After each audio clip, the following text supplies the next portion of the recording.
நெஞ்சில் குடியிருக்கும் தோழா தோழிகளுக்கு வணக்கம்ங்க. விஜய் அண்ணன் எவ்வளோ புகழ் எவ்வளோ பேர் பார்த்தாருங்க. ஆனால் போன 27லேருந்து அவரோட நிம்மதியை அவரை விட்டு போயிடுச்சுங்க. அதால் இந்த 27 கரூரில் இருந்தவங்கள எல்லாரையும் வர வச்சு இன்றைக்கி அண்ணன் அவங்க ஒவ்வொரு குடும்பத்துக்கூடையும் பேசும்போது அவர் சொன்ன ஒரு வார்த்தை என்ன தெரியுமா?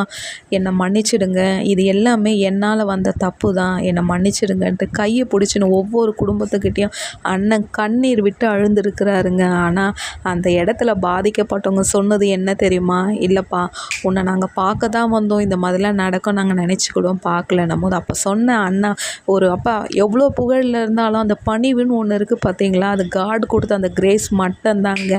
ஆனால் அவர் சொன்ன வார்த்தை என்ன தெரியுமா? உங்கள் குடும்பத்தில் உங்கள் பையனா உங்களை இழந்திருக்கிற எல்லா இடத்துலையும் நான் இருந்து உங்கள் குடும்பத்தை எல்லாத்தையும் நான் காப்பாற்றுவேன், என்னை மன்னிச்சிடுங்கம்மா, என்னோடய பர்சனல் நம்பரை உங்களுக்கு தரேன், எந்த நேரத்துலையும் எனக்கு நீங்கள் கால் பண்ணுங்கள், உங்களுக்கு எந்த உதவி வேணாலும் நான் செய்கிறேன், என்னை மன்னிச்சிடுங்கன்னு ஒவ்வொருத்தர்கிட்டையும் கையை பிடிச்சி தனித்தனியாக பேசியிருக்கிறாருங்க.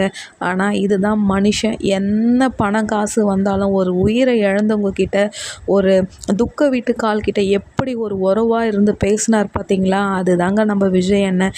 யார் ஒன்றா எதை ஒன்றா சொல்லிடலாம், அவன் பெரிய ஆள் பாணின்னு. ஆனால் அந்த பெரிய ஆளாக இருந்தாலும் அந்த பணிவுன்னு ஒன்று இருக்குது பார்த்தியா? அதால் தான் அவர் இன்ன வரைக்கும் இந்த உச்சக்கட்டத்தில் நிற்கிறாருங்க.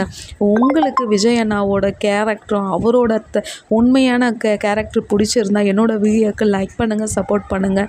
நல்ல மனுஷன் வரட்டுங்க, நல்லது செய்யட்டும் எல்லாருக்கும்.